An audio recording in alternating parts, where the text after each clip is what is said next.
Well, welcome into the Upstate Pulse. Lonzo here. It is a beautiful Saturday. A little overcast, but that's all right. It's okay. We're having a good time. The weather's nice outside. I want to thank you for taking us along while you are going hither and thither. When you get to thither, though, you need to look around and go, do I have yawn in me? Because when you get to thither, yawn is that next step. When you get to yawn, the evening is going a totally different place. I've been yawning all day. So when you get to thither, over there. when you get to thither, yawn is just, it's a place that's, only few of us can make it to yawn and beyond yawn. Unless you're tired, then you're yawning all day. Well, that's true. Okay. That is true.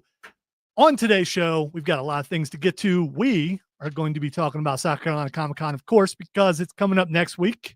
This time next week, I'm going to be extremely tired. Everyone's going to be extremely tired because it's a big con and it takes a while to get around, and there's so much cool stuff to see, so many cool people to see. And Odie loves furries, and so when we do all that, we're going to have a good time. We also have a special guest who we're going to get to in just a moment. We are going to be reviewing the latest episode of Dragonball Diamond, the dub version, not the sub version. Matthew's into subs, we're into dubs because I can't read and watch at the same subs time. have been over for like 2 months now. Have they? Okay. Not 2 months. But We'll catch up with you eventually. We're going to continue the Upstate Pulse Boy Toys bracket, the toys that you played with when you were a little boy. We are down to our final four. We will crown a champion today, and that's going to be really quick. It's going to be Trains versus Dungeons and Dragons and X-Men versus Legos. We will crown a champion, and just because you guys think you know who it's going to be doesn't mean that's it. We also get to the Nerd Roundtable and so many other things, but I am not alone on this venture, on this journey that we are taking.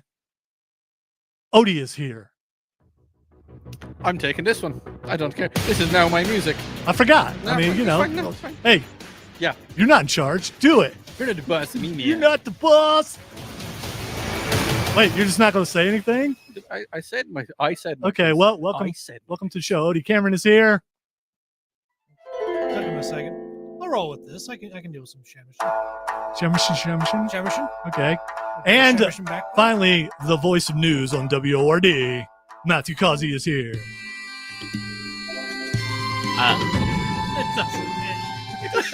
I mean, What in the world is that? I technically have some Irish in my ancestry, I think. So cool. That works. It's just jubilant Irish. Say music. Blarney or something. Shit, lady. Just don't say anything that Odie tells you to say. Don't do that. No, I'm not. Do gonna not do do that. That's that. against regulations. FCC. Is this your first time listening to the show? We've been around for over 11 years now. Before all the podcasts started happening about pop culture, we were already doing it on the radio here in the upstate of South Carolina. Next Saturday and Sunday, it is South Carolina Comic-Con, April 5th and April 6th. And you can get your tickets right now, wherever you get tickets at southcarolinacomiccon.com. You can get them at Borderlands Comics and Games. You can get them at the Greenville Convention Center, which is where the con's going to happen. I know it's weird because, there's that. You can do that. And we are going to have a lot of fun, as we do every single year. We've been to all of them except for one, I think. And so that's not bad. That's not bad at all.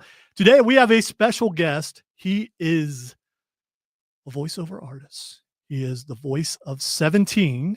And we are very excited. And a bunch of other things too, but 17 is the first thing that comes to it's the first thing on my list right here. There's also, he's been in My Hero, and he's been in, I keep wanting to say My Chemical Romance, but it's not that. That's a band. It's what is it? It's the other thing. Yu Yu Hakusho. Yu Yu Hakusho. He's Hiei in Yu Yu Hakusho, which I love that show. Welcome in, Chuck Huber, to the Upstate Pulse. Hello. How are we doing this fine evening? Oh, I tell you, I'm doing just great. Just a blarney evening in my face. I don't know. I'm having a pint of Guinness and just relaxing with my cat Garfield. And I have a friend named Odie as well.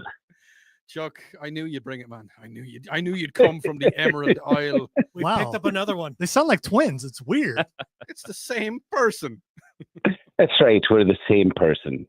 He's actually pretending to be a radio star when he's actually an anime star. All right. So here's the thing, Chuck. We've often thought that Odie has been lying to us this entire time. He's been with us for like maybe 2 years almost. Yeah, you're And right. I The still truth comes out. I still believe that he's actually from you don't know where this is, probably Pickens, South Carolina, where they talk like this. I think Odie's really one of them guys.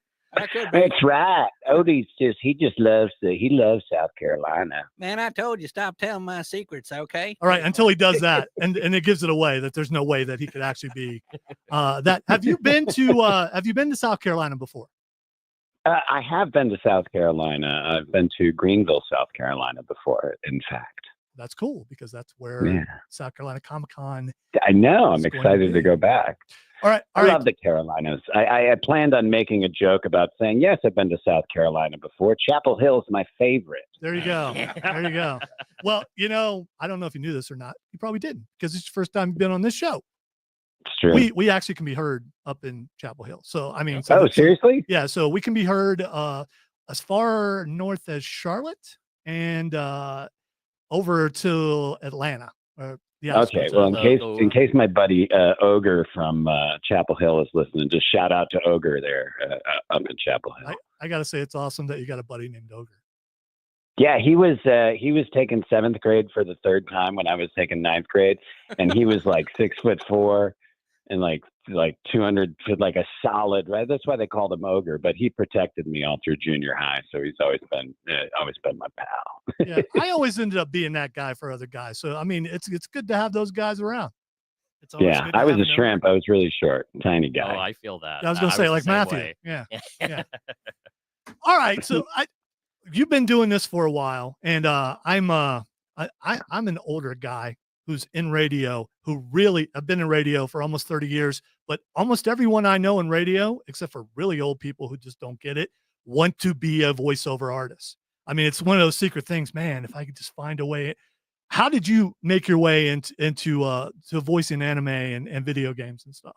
Yeah, well, I started in Chicago as an actor and a theater actor. I went to the Goodman School of Drama, and I actually got to do some shows at the Steppenwolf and Goodman, and was very serious theatrical actor. And then I moved to the Dallas-Fort Worth area and started a theater company. And one day, a buddy of mine came into rehearsals, and he was like, "Hey, you should go audition for this Dragon Balls thing." And I was like, "Dragon Balls? That sounds weird." He's like, "It's Japanese anime." And I'm like, "Okay, so it's definitely weird." And he's like, "No, good. Check. He gave me this guy's number, this dude named Chris Sabat, and he was like, "Give this dude a call." And I called him, and he was like, "Yeah, man, come on in. It'd be great to have you audition." And Really like, good it was Sabbath impression. Thank you. I'm really awesome. I am awesome, and I'm also the best voice actor ever, except Chuck. Chuck's the actually best voice actor.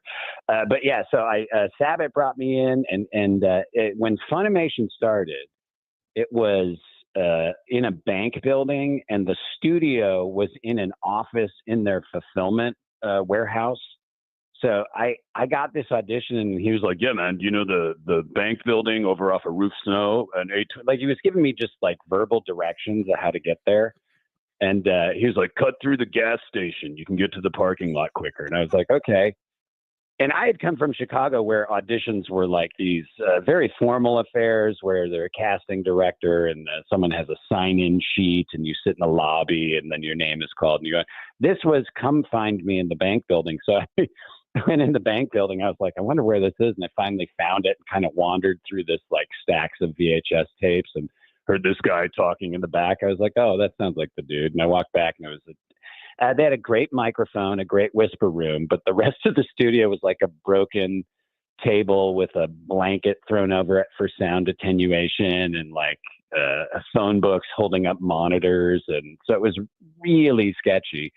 And I was like, okay, I'll audition. I don't know what's happening here. It seems like a scam.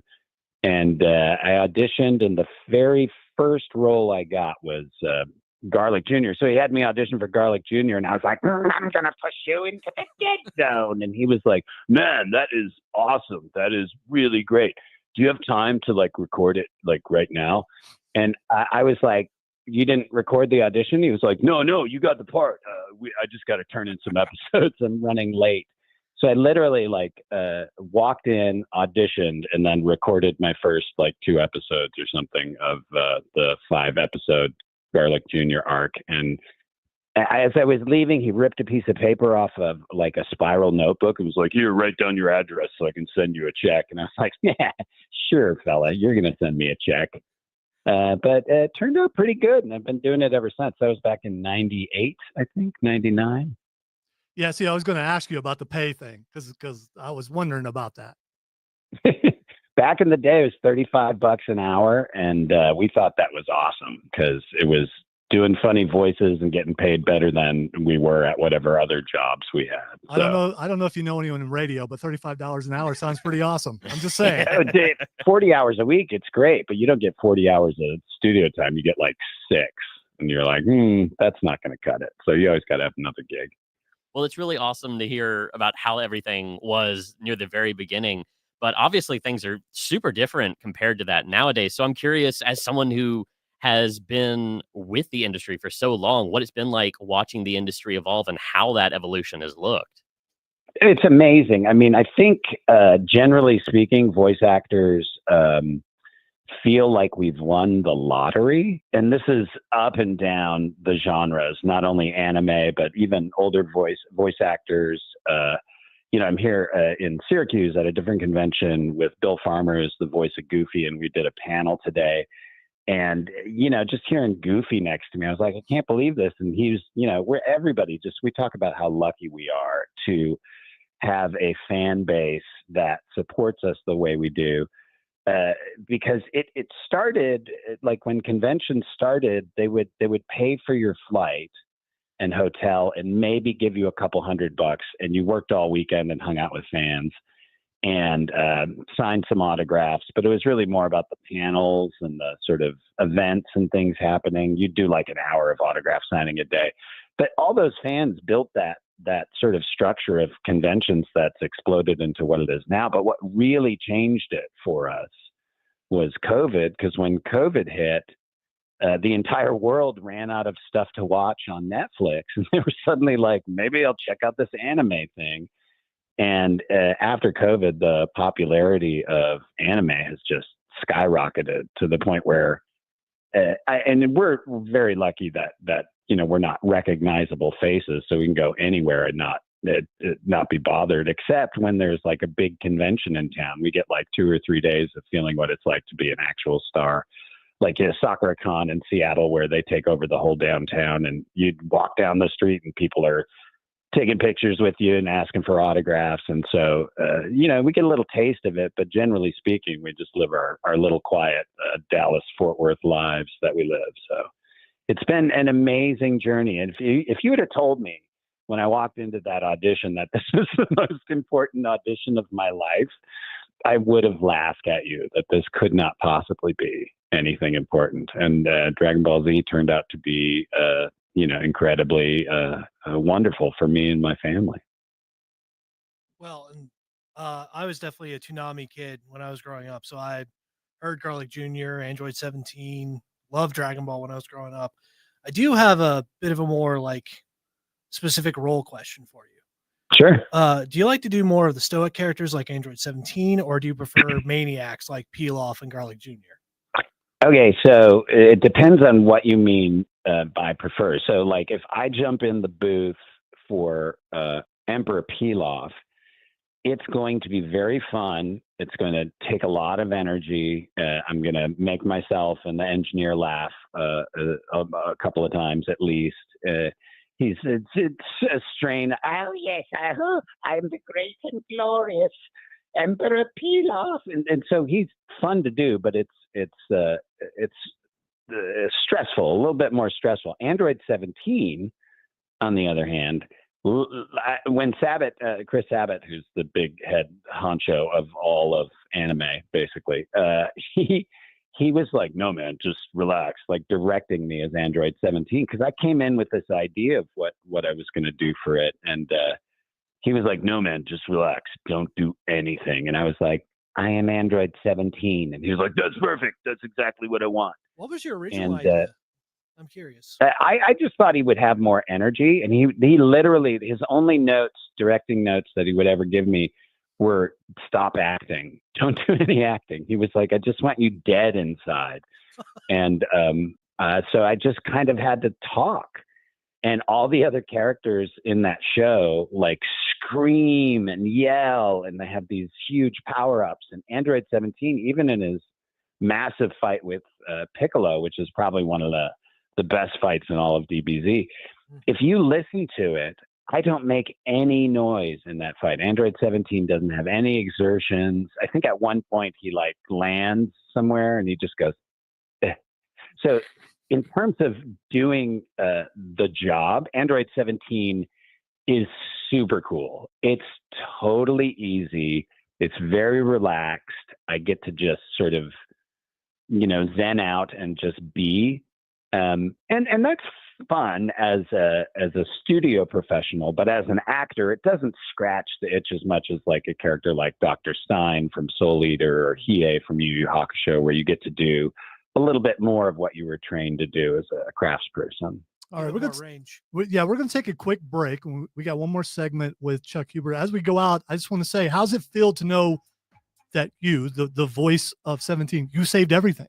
You saved everyone, all the universes. I mean, Yeah, so you got that. Yeah, I expected it. That it did nothing for me. I just understood that that's how awesome I was. All right, you are listening to the Upstate Pulse right here on News Talk 98.9 WORD, the voice of the Carolinas.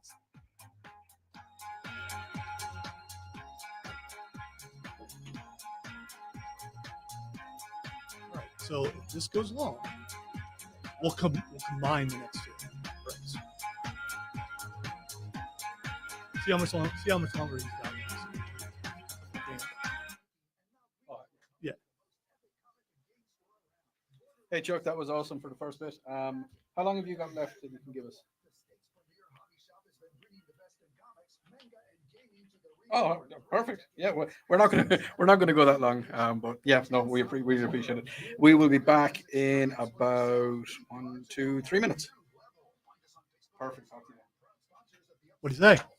Give us 20 minutes if you want to. Oh, well, he'll I've got a specific question to carry off from his last statement, if I Okay. can jump in with that. Okay. That's why I'm saying I'm willing to combine the other the other two. No, but I Just love give me a thumbs up if you want. him talking about the serious stuff, because that's specifically what my question about Shao Tucker is. Get rid of weather and promo and just combined it into one break.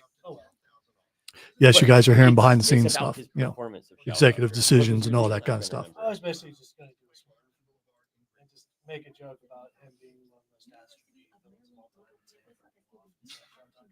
Oh yeah. Because the obvious one is Shao Tucker. I'll do it once we're in it. And We'll do it once we're in it. Someone called me Lonzo Reitzel. Are you sure that wasn't you, Odie? It's all right. So that's funny. No, Odie is producing. At one point, So- Cameron got introduced as Cameron Wrights-Anelli, which was we were trying to figure that Walhalla, out. I And remember. Walhalla is weird. When did I become Italian? Yeah, I don't know. It was kind of cool though. I was very confused and I was very concussed afterwards. By the no way, one, though. Texter, if you're actually still watching on the stream, Texter says anybody can voice over, but can you voice under? Yeah, all moms can do that. And you don't want to hear that. Yeah. Okay, then. It's when your mom does the under the breath thing. Oh, you're in for some problems. Maybe it was just me. I mean, actually, I was more in trouble when she started yelling. It's like, oh no. Well, she's 4 foot tall. She'll like climb up on top of your head. Okay. I've seen. I haven't witnessed that particular. Oh, you wouldn't now. Yeah. Oh, 30 seconds. Sorry. Actually, you could. Yeah, I bet. I could actually. Oh, you said that. Don't. So I'll say the under the breath thing was mostly you. So it's like.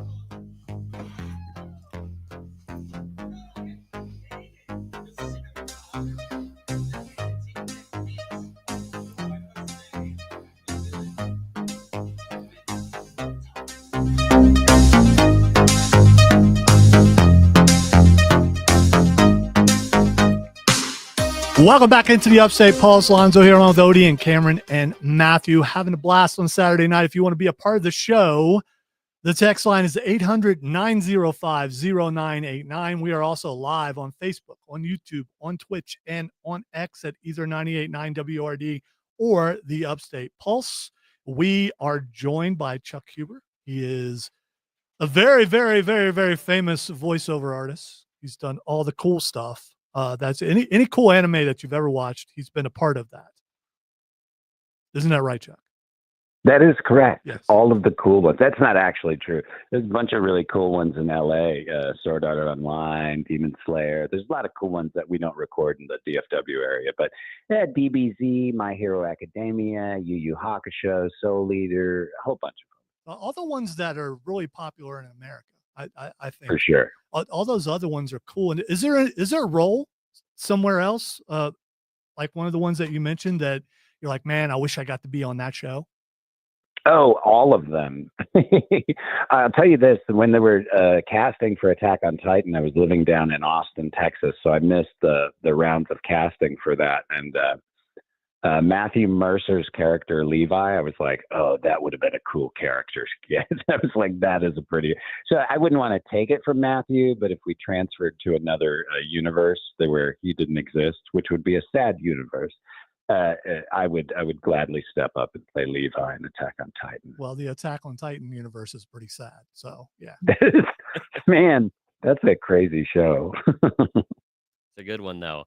Well, at the end of the last segment here, we started touching on some of the characters and types of roles that you really enjoyed, where you got to flex more of your acting muscles. And I think one of the really big ones that really stands out to me is specifically your portrayal of Shao Tucker, just because he's such a very distinct character, especially to many of your other well-known DBZ, especially types of roles, just due to his sheer existential psychopath sort of deal that he is. And I'm just really curious about what kind of approach you really took to this character in bringing that aspect across compared to some of your other roles that you've portrayed.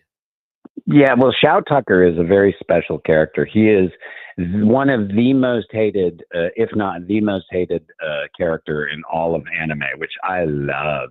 There was actually a top 10 list of the worst villains across all genres, and Shao Tucker was number 7. So he is roundly considered by and it's because of what he does. And I don't want to spoil it because you should watch Full Metal Alchemist if you haven't. But he does something that I don't think has been done narratively in the way he destroys a character, and a beloved character at that. And the reactions from fans are amazing because it's like they're integrating their trauma by being angry at me, but they're not really angry. It's a pretend show we do when they're coming to meet me. But as far as my approach to it, I thought it was awesome. I thought he was amazing. I thought everything he was doing was, totally made sense. And I thought it was kind of funny the way it turned out. And it didn't bother me at all when I was recording it. And then I watched the show and I was like, oh, he's really horrible. But that's kind of how you have to play a villain, is you have to believe that what they're doing is right. And you got to believe that what they're doing is awesome. And has meaning for them. And that's what makes them so terrible, is because they don't even know how horrible they're being. So that was kind of the approach I took to it. Was like just playing exactly what Shao Tucker. You always make yourself, your character, the hero in their narrative, even if they're not in the overall narrative. So Shao Tucker was my hero. Oh God, that's people can quote me on that. I'm going to be destroyed. Clip that. It's okay. It's okay. He's just a dad who needed some money for his daughter and his dog. That's right. He just wanted to save money on dog sitting or babysitting. So Chuck, I got one for you now. is there any voices that is loved by everybody? Any of your characters loved by everybody? You enjoy doing it, but it's an actual physical strain to do it. Because I've been talking to a few different people that do a bit of acting, and what was the guy in Sling Blade? He was saying he loved doing the voice, but it really hurt his throat, and it really he loved doing it, but at the same time hate doing it. Have you any of your characters that it's a physical challenge to actually portray the voice? I wouldn't say characters, but when you do the video games for any of the characters, there's typically, a spreadsheet of a couple hundred reactions and fight reactions and all of that stuff. And that is an incredible strain. And they usually stack the cues so that you're doing your hardest work last. Mm-hmm. So you're not blowing out your voice while you're doing sort of narrative lines. But the video game stuff, because you'll have to stab through the head with a spear, stab through the head with a spear while on fire, falling off a cliff while stabbed through the head, so you have to do that for a couple hours. And by the end of it, you can't really talk. I can imagine it'd be very stressful. Speaking of that, Yeah. I mean, when you have a director in there telling you, no, that wasn't quite, we don't have enough splats out. I mean, was there ever something like that where you just couldn't get it right? There's a show. There's a show called Shin Chan, which is a very hilarious show. Shout out to all my Shin Chan fans. But I played. It's Japan's Simpsons. It's been running for 30 years or whatever, and we did 3 or 4 seasons of it. I can't remember. But I had one line where I had to say the word spaghetti 27 times in a row, and then say wow, and then say spaghetti another 7 times in a row, and say that's cool, and then I had to say spaghetti 11 more times. And you're doing it while matching the lip flaps. And we brought that cue in. I mean, just try to say spaghetti 27 times in a row. Spaghetti, spaghetti, spaghetti. It just starts sounding like not human language. And we struggled with that section of the script it took us we took a break on one line. So we worked on one line for an hour and then took a break and then went back and finished the single line because it was just hard to get it. But once it was done, it was very hilarious. So it was worth it in the end. You were talking earlier about during COVID. During COVID, we actually had Chris Rager Rager because I couldn't get his name right. I asked him, is it Rager? Is it Rager? And he just wouldn't tell me. And so I just started calling him that during that. And he was saying, him and Josh Martin were saying how much of a pain it was to match lip flaps. And so now we've got someone else saying that. So you're in a room and you're watching the anime while you're trying to do the voice to match the lip flaps for people who don't know what that is. Yeah, so you go into the booth and they give you a preview of what the Japanese say you did, and you kind of emulate their performance or embody the sort of spirit of what they're doing. So you're, trying to keep it close to the source. And but yeah, it's it's kind of like a dance routine. That's what it reminded me of the first time I got a complicated line. I felt like the lip flaps were the choreographer at an audition going step, touch, step, turn, and go, so you're trying to sort of memorize the syncopation or rhythm of the lip flaps. And that's actually why a lot of really good actors who in the DFW area tried to do Funimation and just hated it because it forces your creativity into this very specific rhythm. And sometimes you can't do what you would want to do with the line. And so you have to be satisfied with something that you wouldn't normally be satisfied because it's got to match the flaps. I got an additional question in this vein. Has it gotten easier as time has progressed? Because you've been in this business for a while.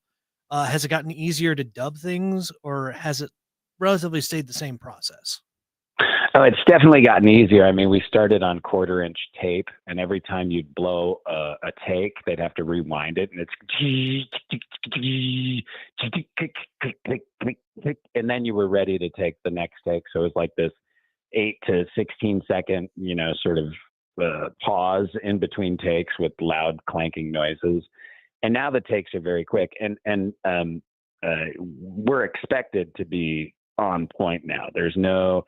Funimation used to be loose. We're goofing around. We'd kind of crank out some takes and then go out and smoke cigarettes and goof around and look at somebody's MySpace page, and then we do some more work. But nowadays it's a factory, and you come in and the directors look a little scared all the time because they're like Sisyphus with all the anime rolling down the hill at them. They just have to keep pushing it back up. And so it's a much more, obviously more professional environment, more corporate, and so you gotta meet their standards. And new people who come in who take to it really well, always do well. But the old school guys who've been doing it for 30 years. That's a lot of what our value is that we can do difficult things in a short period of time and not torture the directors with not being able to accomplish it. So it's we're the experts, we're the pros. I like to think that it sounds like professional chaos, kind of something like what we do here in the show as well. Chuck, we have a question from one of our listeners. Dave has texted in, and he said, Chuck, is there a show or a character that you voiced and you now regret voicing it, or you should have done it differently? So I can't watch. There's a lot of my anime. I've watched Yu Yu Hakusho. I've watched Soul Eater. I watched some of my Android 17 bits. All of my Android 17 bits, and so it's hard for me to watch me because I can't enjoy the show if I'm in it. I can't lose myself in it because I'm like, wow, this is a really great scene. This is amazing. That guy is terrible. I hate him. I'm critiquing everything I do. So generally speaking, as actors, it's hard to see performances and not critique it and not want to do something better. As far as regretting any roles, not really. No, I mean, there's plenty of trash anime that we've all contributed our voices to because your friends are the directors and they're like, come in and do this show and I want you to do it. And you're like, yes, because you're a good director and I want to do good work for you and you want me to do the work on your show. And even though it's about whatever, it's a fan service show with lots of fan servicey stuff, you're like, this isn't something I'd want, hey grandma, watch my anime. That's not, you don't want to do that. But I wouldn't say I regret it. It's not, there's anime that I'm not particularly fond of sharing with people that I've done. So you've never been on, what was that, Food Wars? What was that? Are you talking about Food Wars? Food Wars, yeah. That's probably one that people probably might regret. Why do people regret Food Wars? I don't know. We recently introduced Lonzo to what Food Wars is, and he has regretted seeing it ever since. Yeah, it's just wow. It's a little too much. I think I'm in Food Wars. Are you really? And I don't regret it, but I have absolutely no idea what the show's about. The only thing I think I know is my dear friend Aaron Roberts is in Food Wars. I think he plays the god of food, if I'm remembering the right show, but I might be wrong. Well, I know that one of the roles that you've done that probably doesn't come up quite as much is actually Moji from One Piece, the first mate of true future Pirate King, Buggy D. Clown.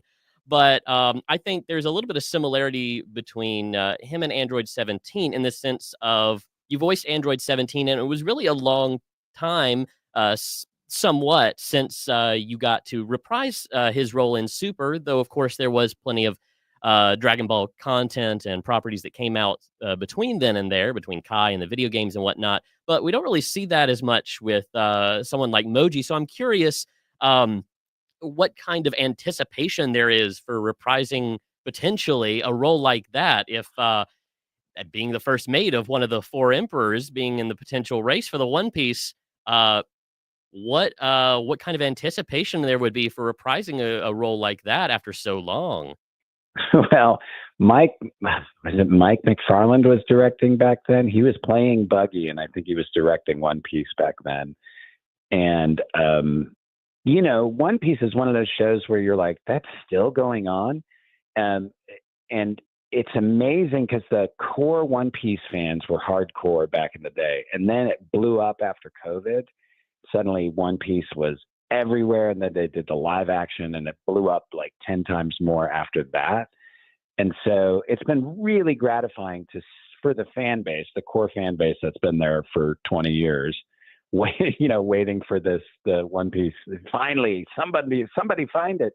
But if I were able to, and I think I already, it was maybe a year ago. It's funny because they'll call you in and they'll be like, "We got some emoji for you," and you're like, "What?"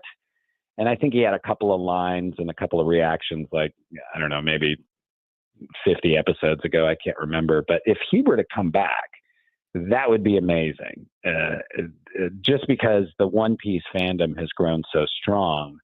And they remember Moji, but that's early on in these 1,000 episodes. So it's a distant memory for them. If he gets to come back and do anything significant, that's just going to be amazing for me. I mean, the first mate of one of the four emperors, obviously he's got to have his rematch with Roronoa Zoro after all. Yeah, I agree. I think this should definitely happen. Are you up? I'm Listen, up today. If you have secret information, you need to let me know. All I can say is that Zoro is far exceeded. No offense. I mean, as far as his training, as far as I'm concerned, two first mates of two emperors, they're on the same level as far as I'm concerned. Speaking of that, Chuck, when you're at a Comic-Con, which he's going to be at South Carolina Comic-Con April 5th and 6th, Greenville Convention Center. Who are you? People coming up and identify. Which character are you identified with the most? Who wants the most pictures signed from what character? Is there one that stands out more than others? So Android 17 is got to be the top. He's the one that the most people know. But second, right behind that, which is wild to me because it disappeared for a while and it's starting to a resurgence now, is Hiei from Yu Yu Hakusho.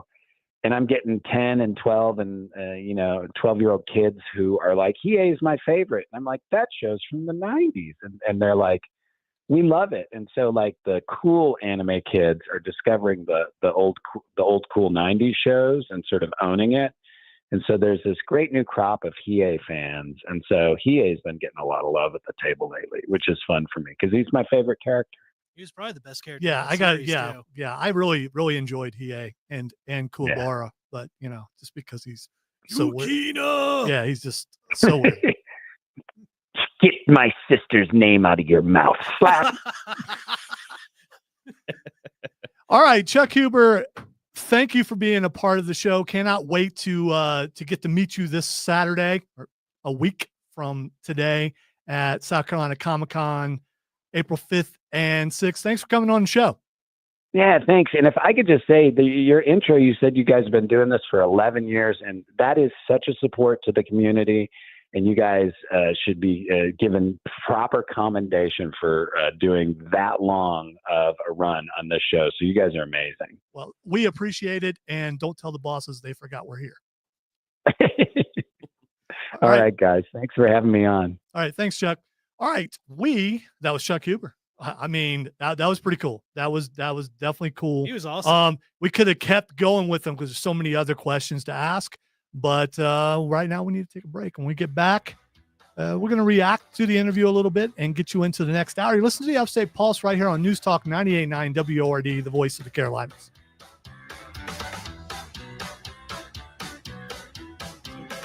You didn't ask my question.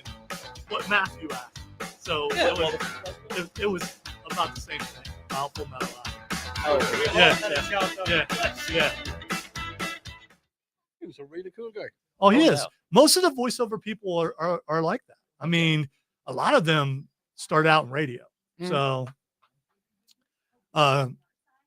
Chris Sabat, the guy he was talking about, he started out doing commercials. Seen a bunch of behind the scenes stuff of him talking about how he did commercials and he could just spout off a commercial like he was just doing it the day before. Yeah. And it's pretty cool seeing how Funimation has grown. Oh, yeah. There was, yeah. The interview thing, though, I mean, that's great. Just like, and all I was thinking the whole time he was talking about his interview was, did he get paid? Did you get paid? That's all I was thinking the whole time. Oh, yeah. I'm sorry, I'm still stuck on the "you get my sister's name." you know what was the funny? I just somehow just knew he was going to go that direction. It was fantastic. Do you know what the funniest thing in that entire interview was? It's when he said that. I looked over at the two of you, and you were just like, "Oh my god, he said it!" I was like, "That's awesome. That is really awesome." Just seeing the sheer joy on your faces, it was like, he did it. I mean, that was our child. I know, yeah, no, and I get that, and that's exactly why I'm saying it. It's just when he went in, anytime he went into one of his characters, one of his voices, I was just literally looking at the two of you guys, and you were like, "Yay!" Just getting goofballs over here. No, I will say I was very impressed with his Irish accent. Very impressed with his Irish accent. His impression of Chris Sabat is also. Oh yeah, that was so good. That was crazy. Like, man. I mean, that's what happens when you know a guy for almost 30 years. Yeah. And all you guys do is voices and stuff. And yeah, Like if you do voices of the people you work with, just voices. And yeah, I know. That's Listen, that's why I hear potatoes every time I go to make my tater tots in the morning. Say what I hear half the time, Yeah, because you probably don't want to You do hear. You can't repeat it.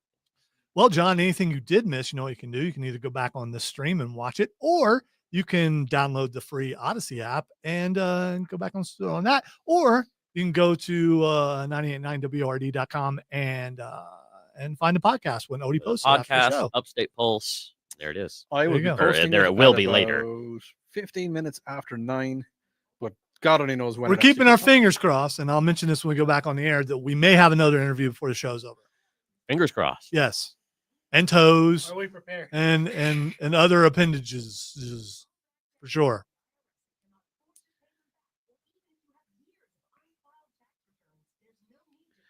I was just looking through his credits while he was chatting to us. It's a huge amount of credits. Yeah, it is. Oh yeah, we've done a lot of stuff. A lot of it is or at least some of it is repeat characters, but those are characters. If a character lasts that many years, And a lot of it, like you said, is trash anime that people forget about because He's we forget our trauma sometimes. But that's the thing, like he's still getting royalties from everything that he's done, and every time they put it back out again. I don't know. I don't know if that works that way or about not. that. Yeah, that's contracts. I don't know. Yeah, that's specific voice. Yeah, I think so. And we didn't get to get into that, but I think a lot of it may be just. I mean, they have agents too, but it may be like, come in, you get this much an hour, like what he said. Yeah, from and- my and that's it. understanding, it's a one-time payment, and then the studio that you recorded for, they own that voice clip now. I was chatting years ago. I was chatting to a person. I'm not going to drop names, but he was in a very famous show with 5 other people. And I said, "What do you do now?" And he said, "Well, once a month, I walk to my mailbox. I take my check out of the mailbox. And I walk back to my $1 million mansion." And I was like, "It's a good job, man. That is a good job." It was not the Beatles because Was not the he Beatles. said 5. There's 5 others. They're really good friends as well. Oh, definitely not. Do they sing or do they speak in? Oh, okay, I get it now. You get it? So I was thinking Monty Python, but I get what you're talking about. No. Oh, I get it. Yeah. It took a second. Even I got it. I'll be there for you, man. No, Is- I just wanted to make the joke, but Is he still alive? Yes, he is. Okay. Well, that narrows it down. To 2, Yes, it does. and he's not boring. Okay. All right. Now we know who it is. Yeah.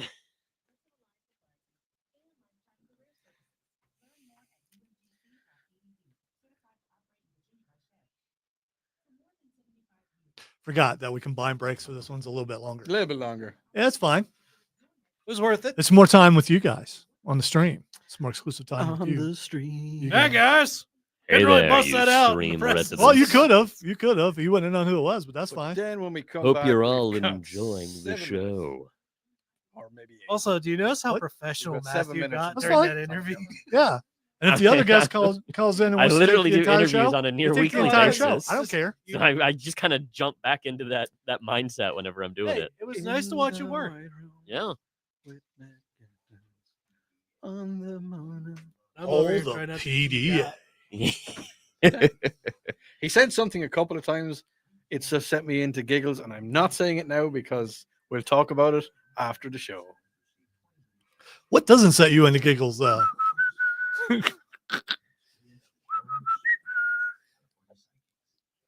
that was cool to compliment at the end because this kind of show usually doesn't last this long.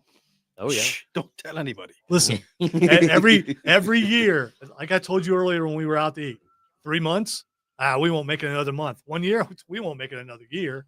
I mean, that's it's kind of a joke, but not entirely. Look, we're the speakeasy of word. He doesn't want to tell you. But I'll be there for you. There's a bunch of hints though. How are you doing?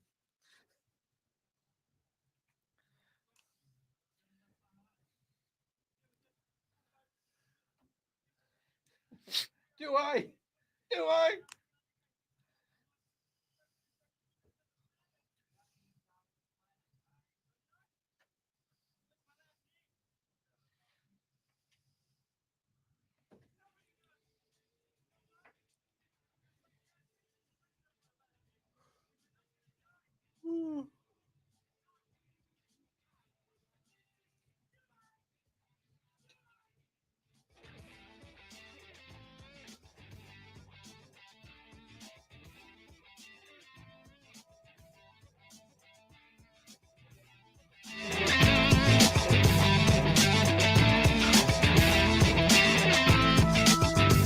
We'll go back into the Upstate Pulse. Just want to say you hit that music a little early. I don't know if it's snoopable.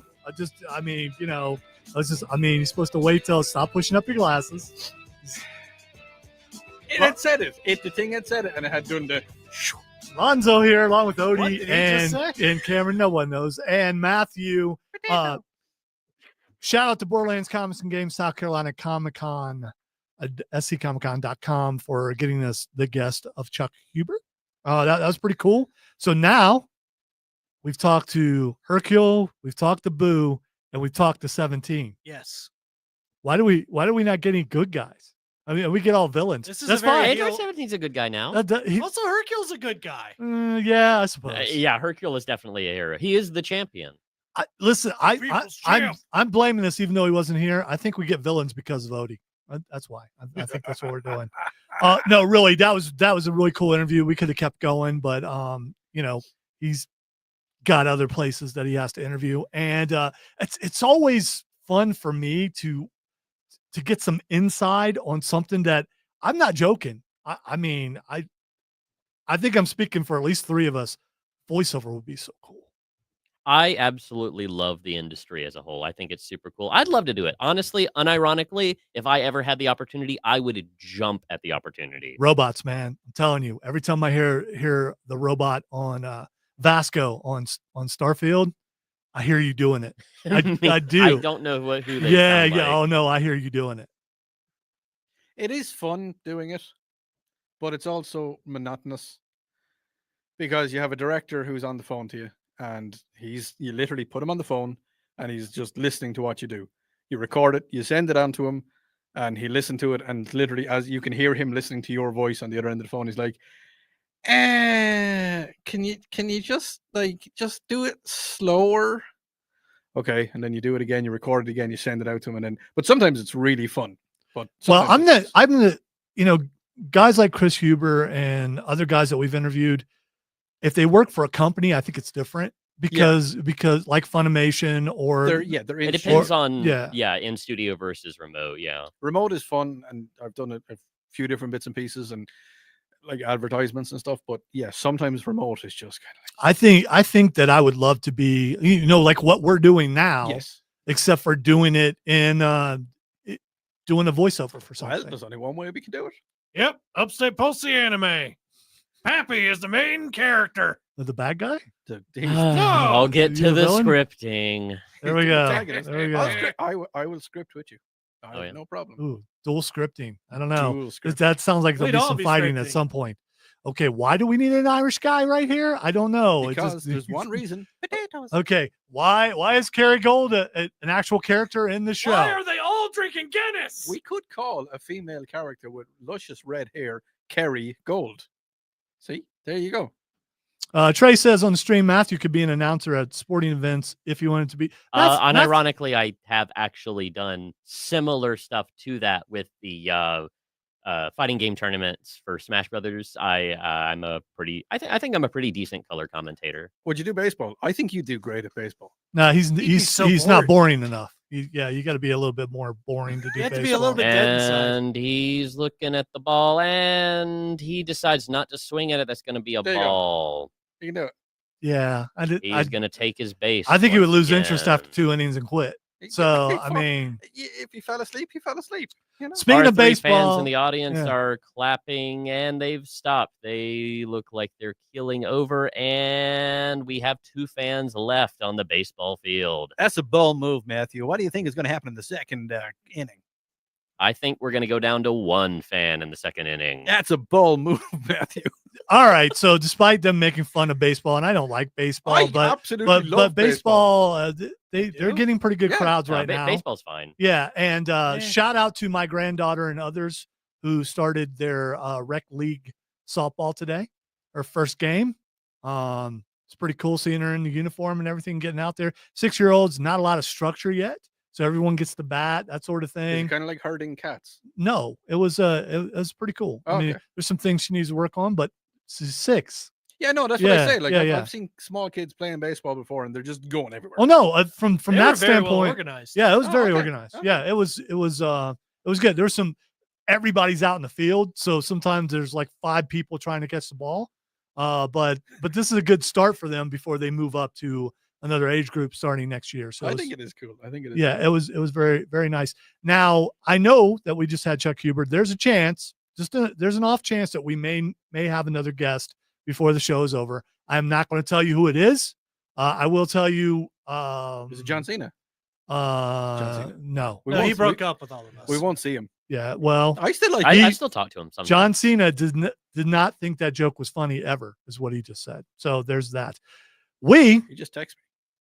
We have to crown a champion on our boy toy bracket. We Right. absolutely do. Right. We're at our final 4. We've got to get that down to 2, and then we've got to crown a champion. And we're going to have to do that in the next hour. So unless a guest calls in, Mhm. that's how we're going to start the next hour. We also let's see. We got a little bit of time here. See, on the text, someone said I would love Odie to do a voice record of my audiobook. How did I know I haven't already? Not their book, obviously. Yeah. Well, it was probably in Gaelic or whatever language that is. that you speak. Yeah. Yeah. It was in Latin. He did it in Latin or whatever they speak in Dubai. I think voicing an audiobook would be really cool. I think you'd be good at it too, Matthew. I think it would be the equivalent of, depending on how you do it. Some of those audiobooks are basically like old time radio. Like like what we did. They are Christmas. coming round the mountains, and yes, they're coming. It's coming into the first leg, and here we have Matthew on Trusted Steed, Dragonball. John thinks I would be perfect for was traffic updates. I Well, lo and don't behold, I do those know. every 15 minutes Do during ya? my day job. Yeah. During the Charlie James show. You should check that out. We are going to try to get to Dragon Ball Diamond, Daredevil, Atomfall, which just dropped, and Cameron and I both played, Nerd Roundtable, possibly another guest, talking about South Carolina Comic-Con. So much. Another big hour coming up. Listen to the Upstate Pulse right here on News Talk 98.9 WORD, the only place in the upstate of South Carolina where there's a guy from Ireland on it. I go with that. All right. Could I what? Do the thing? Does it shut down on me? When? Like 10 minutes ago? Well, you should have said something. Like I didn't. I'm not sure this will work either. Because when it does this, it just does it. So this is dead. No, it's not. I could just be right here the entire time. Just should do that. ominously behind me. No, worst case scenario, either Matthew or I can add you as a guest and add the second camera, and then it works the same way. I just won't get to read it. John, you haven't aged today. Hey, Scarpino. Hey, I want to get us some gabagool, huh? Did you see Matthew? I don't know if you saw this. The new ice cream place just opened across the street. Well, it's coming soon. Oh. It's a cone place. Yeah, gotta get some I- How do you gabagool. feel about the cones? I don't do cones. I usually get. They cups need and to- eat the ice cream. They need to give us some 99s. That's what they need to give us. Some what? 99s. Red balloons? No. No. It says the battery's really low. And it's Is the thing below? It might be. It might not be on. Yeah. Is it cool? 99 Seagrove balloons floating in the summer sun. If you look at my screen, you will see what a 99 is. yeah, we're kind of doing things. Well, Trying to help me. Cameron is doing nothing. He's just sitting there trying to be helped, and Matthew has I don't work here. disappeared. I think no. This is the computer. 99 Luftballon. Did something. See, I was trying there's to this thing. remember what. I'll come around. You come around when he comes around. The man comes around. That Miggle one is a good 99.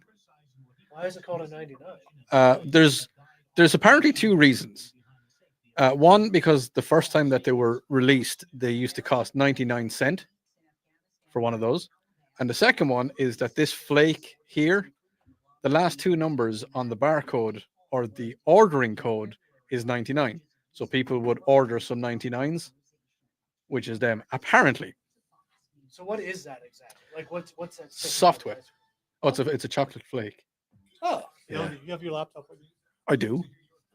My go-to ice cream. Wait a place. minute. It's back on now, I think. It's back on, man. It wouldn't work with the other thing. It has to be plugged into the thing. Because the internet is it would. charging? I don't know. There's an X on there, so I'm guessing. Yeah, we probably need to go with yours. This thing might be done. Hi. We're having problems. I'm having problems. Although I'm having a good time. This is it, boy. This is war. And I guess that's why they call it Matthew. Time on my hands. Why when you I'm gotta read- be in it? Shut up. Time on my hands when I'm reading the news. Talking about Spartanburg. Talking about Greenville. Talking about other stuff. Take this and read it. Wait, you've seen. Yes. So I'm gonna try this again. If it doesn't work in the next break, maybe hook yours up. How did you feel when that Device not connected, monologue man. came out of nowhere? Oh, I was not expecting. That wasn't in the. No, that wasn't. Yeah. It's definitely not what you want to hear when a giant old man told you.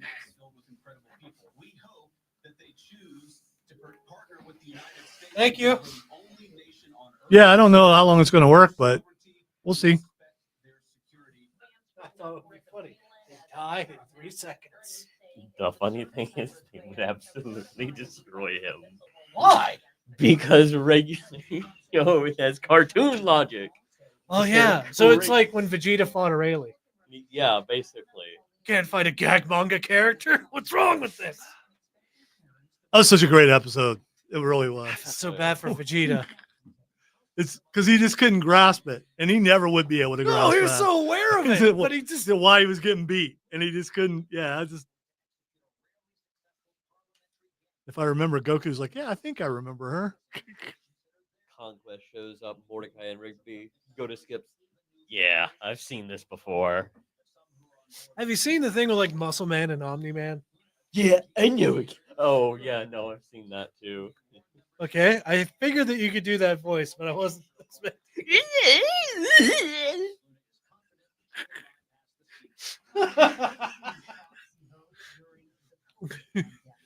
You know who also was cheated on? What the Sam Hill's going on? Man, this got cheated on. I did everything for her, bro.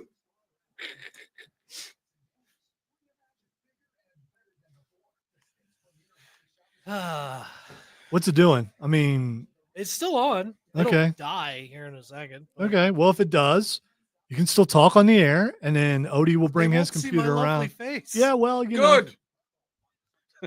Odie, I don't want you to be into my lovely face. Stop it, Trey. We have a no queen policy here. Oh no, we're okay with Queen. It's not that's all. All right, I- have a no Trey, queen I think I would policy. just end up on a lot of lists if I did that. You said lists, not lisps. I think I don't know. Lists. Lists. It's only creepy if it doesn't work. Oh It's no, it could be creepy creepy whether it and work. works or not. Yeah, I mean it's you can do both. Don't actually do that. Don't ever do that.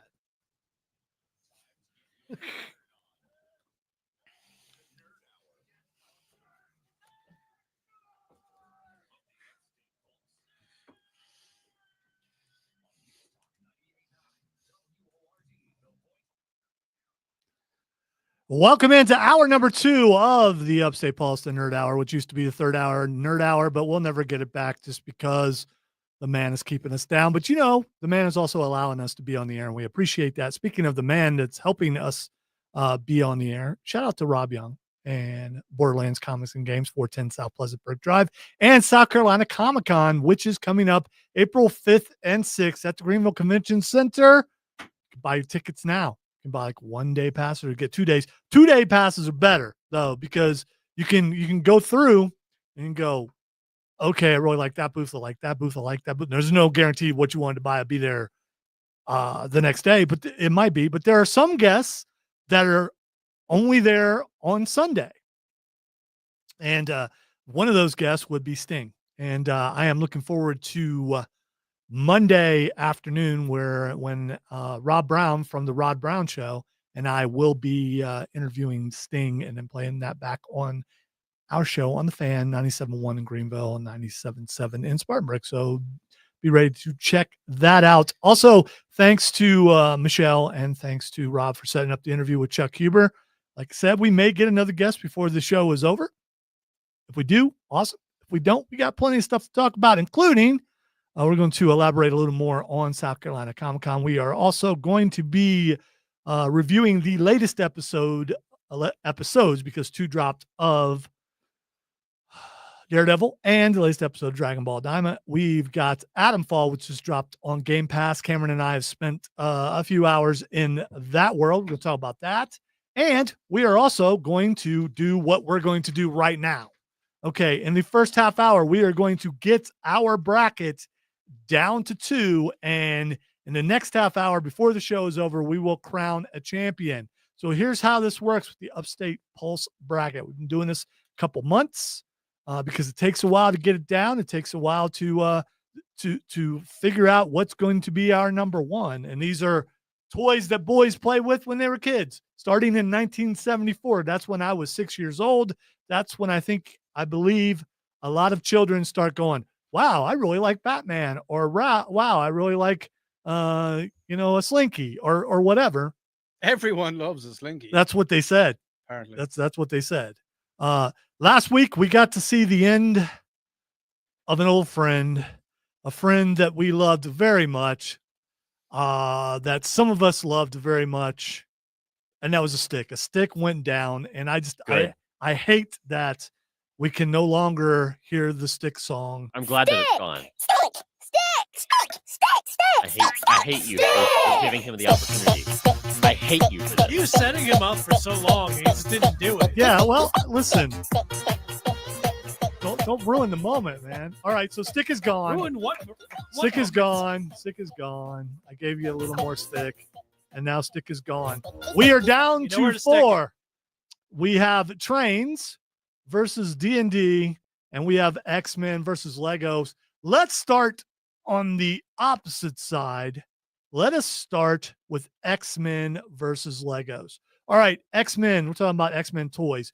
Cameron had one of those buddies like wrestling buddies, but it was actually Wolverine, and he would say stuff if you would, throw him up against the wall or put him in a leg lock or something. It was really cool. It was an awesome X-Men toy, plus all the X-Men action figures. By the way, I'm sure you can find some of those. South Carolina Comic-Con coming up April 5th and 6th. It's my favorite thing he says, my leg, you're breaking my leg. Yes, it's I don't know how old you were when we got that, but that has stuck with us forever. I giggled a lot as I caused him pain. It was my favorite thing.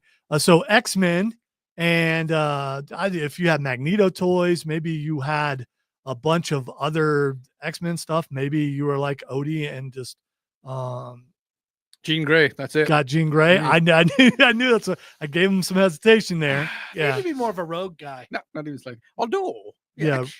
By the way, in toys wise and cartoon wise and almost every wise, Rogue much better than Jean Grey. Absolutely. Yeah, without a doubt. Listen. And Jean Grey could just go on. Southern accent, dude. So I mean, yeah. But Jean Grey could just sit in the corner and just do things to you. Yeah. All right. Anyway, let's move on. X-Men versus Legos. Now, Legos, they hurt when you step on them. Legos can hurt when they're stuck up orifices. Okay. Legos Good can night. hurt. Good night, everybody. All right. No, I'm more talking about when Cameron was a kid and he got one stuck in the roof of his mouth because kids do that. Talk And, about a palate yeah, cleanser. yes. But I figured out how to get that out of there. So anyway, I just held his nose. Then when he screamed, I was able to get my finger in there and get it dislodged. You should. So, You know what you should have used? no. That would have been nasty. So Legos, you can build anything about Legos. Legos has become an institution. I wonder when Legos were first invented, if they knew it would turn into what it is now. Lego sets of just about everything, including coming next year, Pokemon. Yep, that was recently announced. You know who invented the Legos? It's people I can't stand. Only two things I can't stand in this world: people who are intolerant of other people's cultures and the Dutch. Okay, so I'm guessing the Dutch did not create Legos. You're saying the Dutch created Legos. Yeah, it was made. I was going to ask which. By the way, I don't care. I mean, whoever created them, they were a genius, and I hope they got paid the money they were due. So X-Men versus Legos. If we should have a tie, our text line is 800-905-0989. If we have a tie, we will go to you, the listeners, and you will pick which goes through to the final. Yeah, no, Ollie Kirk Christensen. He's a Dane. Okay. Where's Danes from? Denmark. Like great? They're from Denmark. Denmark? Yeah. Okay. All right. You're referring them to dogs. Is that like Belgium? No, Belgium is full of cows, man. And waffles. All right. Yeah. So X-Men versus Legos. Cameron, what do you got? I think this is a hard choice. This is a really hard choice for me. I think this is the harder choice of the two. Is the plural actually Legos? Yes. No, it's still Lego. Is it still Lego? Yeah, it's like octopus. Well, I don't care. I'm still going to say Legos. We're in the daggum South, boy. If I want to say Legos, I'm going to say Legos. Well, I'm going to go with my dadgum Legos. There you go. While Legos is commonly used, Lego is the group preference. All right. So when I hear Lego, I think Lego my ego. When I hear Legos, I think of Legos. I also think of someone trying to get crunk and saying Lego. Yeah, You know, that's kind of my. Okay. All right. ego. That's like beyond my age group. All right. Matthew, Legos or X-Men? Easy choice. Legos. All right. We got two Legos. Yeah. OD. Stick.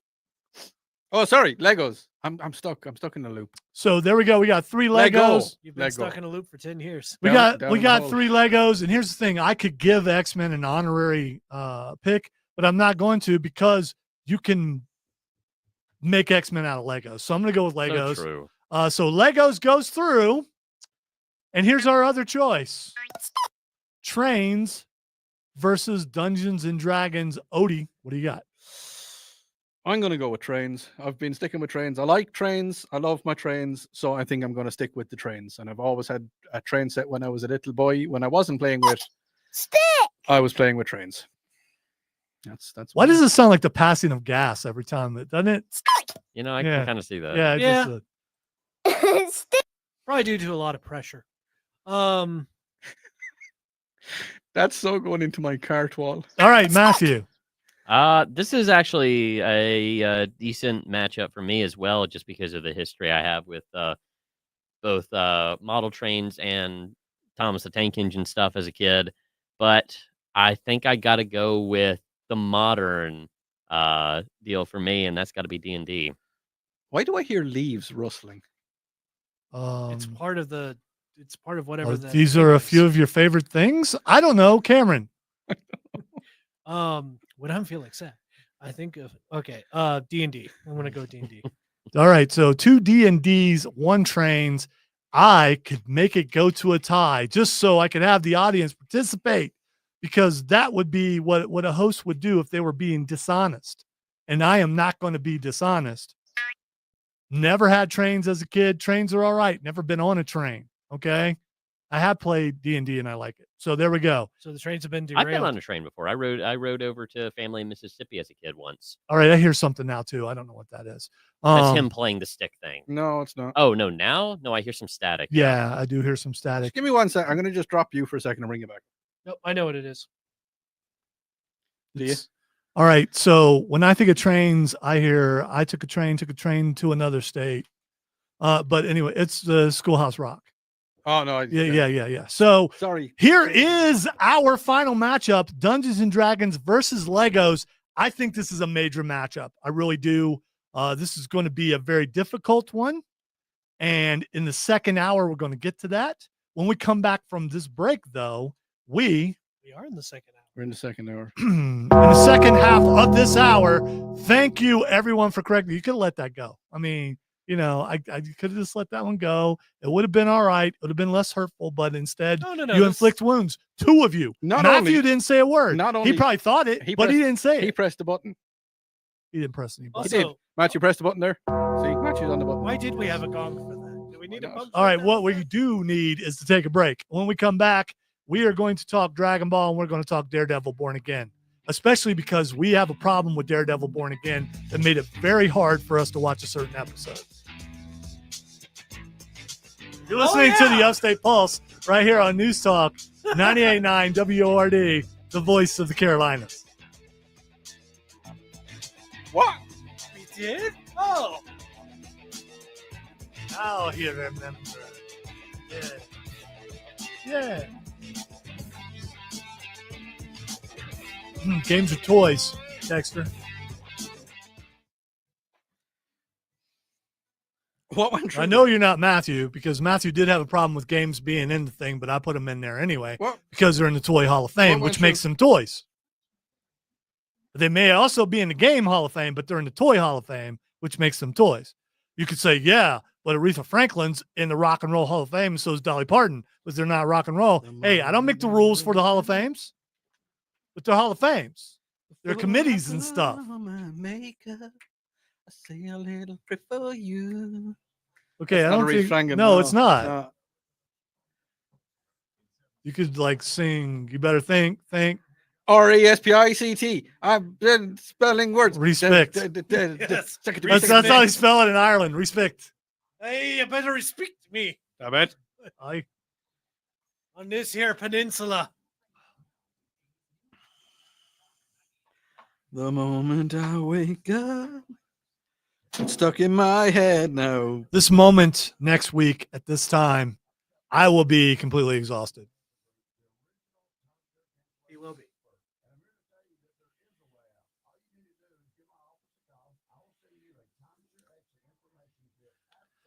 Everyone makes the Sting joke, but why would Sting, the artist, be on a sports show? Because he's like, maybe he's into soccer. I mean, it could be, but no. Sting has met Sting before, and Sting also met Sting. So, yeah. Sting squared? Sting met Sting, and then Sting also met Sting. There's pictures. You should look it up. Just Google when Sting met Sting.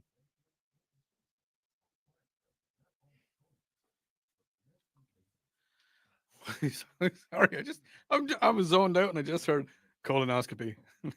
All right. Okay. Well, maybe you are over 40. So I am. I probably should get one. Yeah, you probably. I mean, that's going deep. That's what they're talking about. You'll be asleep, so there'll be no joy. Happy, joy. Which will be good for the doctors. Yes. Good God, that would scar them. Yeah, but when he comes out of anesthesia, I can't imagine. The last time I went under anesthesia, just as I was going, I said to everybody in the room, I was like, does anybody need anything while I'm cool out? pictures, aren't they? Yes. And they didn't. So the Sting looks cold in the second one. So look up Sting versus Sting meets Sting. There's good pictures. This obviously was younger Sting and also younger Sting. Yes. Both the Stings were young. You see, here's the thing. Hope you do too, Trey, but if you don't, you can go on never Sunday. I know. Never That's the going problem is if you ever show any sign of weakness. It's never going away. It's always going to be there, lurking, just about to pounce and I shared it with Rob Brown from the Rob Brown Show, and he hates it too. Does he? Yes. Oh, no. Dad, going to Texas Tech. Why'd you let Florida come back? Here's the thing. Let's go. You have one button for me. I have a lot of buttons for you. I don't care. As long as I don't go out in air, I don't care. Bouton? Bouton. Bouton. Ah, oui, des boutons. You'll be pressing the button. The moment I wake up.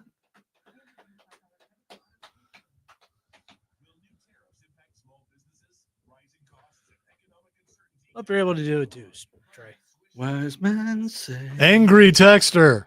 Oh, we got an angry texter. So your words really, is it going to get me to change my mind? No, it's not. Yeah. Yeah.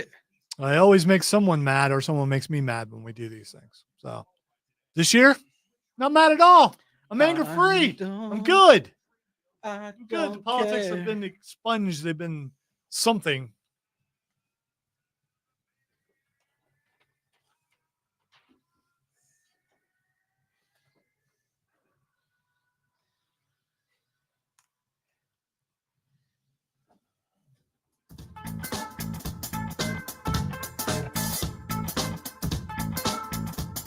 Welcome back into the Upstate Pulse. Lonzo and Odie and Cameron and Matthew had a little bit of DBZ rejoiner there with Goku, and it just made me think of our guest in the last hour, and that was Chuck Huber, who's going to be at South Carolina Comic-Con this weekend. Not now, but this coming weekend. Next weekend, April 5th, April 6th, Greenville Convention Center. If you got your tickets already, cool. If you have it, you can still get them, and you can get them at the door if you want. But one of the best things to do is just go to Borderlands Comics and Games or order them online. Then you already have them, and you don't have to wait in line to get your wristband. You're just ready to go, and you can go in when the doors open, and you can have fun at South Carolina Comic-Con because it is a blast. We're going to talk about that a little bit more in a moment. First, let's talk some Dragon Ball Dama. And the latest episode, Matthew, Vegeta finally gets to fight. Oh, you saw the Vegeta fight. And Vegeta finally gets to go Super Saiyan 3. I need to know how y'all feel about that design. I got spoiled. The thing is, though, his hair going up instead of down is not a surprise because of how his hair is. Were you disappointed, Cameron, that Vegeta's hair didn't go down like what Goku's does in Super Saiyan 3? Is it more because he was a kid, or was it more because it was him? Remember, their hair doesn't change. True. Saiyan's hair stays the same. So, so you thought you were slick. So Matthew, what did you think about it? I was not a fan of how they did the hair. I thought it looked a little goofy. I got Beast Gohan vibes, and I am not a fan of Beast Gohan. Okay, yeah, it's the same thing. I kind of like Beast Gohan. I like it more than Super Saiyan 3 Vegeta, I think, but I don't like either of them.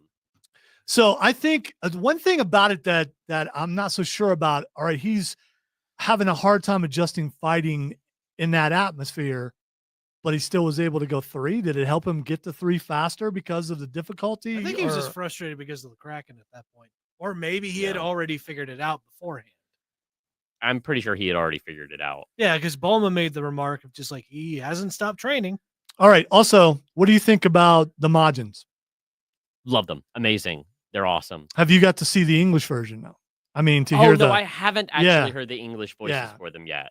I think you should watch that just to see if you feel the same way with the voiceover from. I will say the Japanese voices for them are amazing, and I love them. And I will need to listen to the English voices because I usually listen to English stuff for Dragon Ball, but since it wasn't simulcast, I wasn't listening to it. So overall, I've really enjoyed the series so far. But being a Dragon Ball Z fan, I was one of the people who liked GT for the most part. I know that I'm not supposed to say that, but I don't care what people say to me. I kind of liked it. So, and maybe it's just because it was a continuation of characters that I had grown to love through teaching them to my son. Or don't be like Vegeta. Yes. And of course, that's the guy that he wants to be. Why does everyone like a villain? I don't know why that is. Odie definitely is more for villains. He's being a villain right now. So, I mean, a lot of people find different aspects of villains very interesting is what I've seen. And I think that's kind of part of where things latch on to. I still believe, and this goes for wrestling too. A lot of people going with heels. I think it's introspection. I think a lot of people have a hard time identifying with good guys because they're bad people. And there are a lot of bad people out there. And if you only identify with heels, you're probably a bad person. And maybe you need some counseling, or maybe you need a nap. I don't know. But if you only identify with heels and that's all you like is the evil bad guy, that says something about you, and you need to work on you some. I think when it comes to Vegeta, specifically, they usually go for the hard work aspect of it too. Oh yeah. Also, the other reason why people associate with Vegeta is because they're short.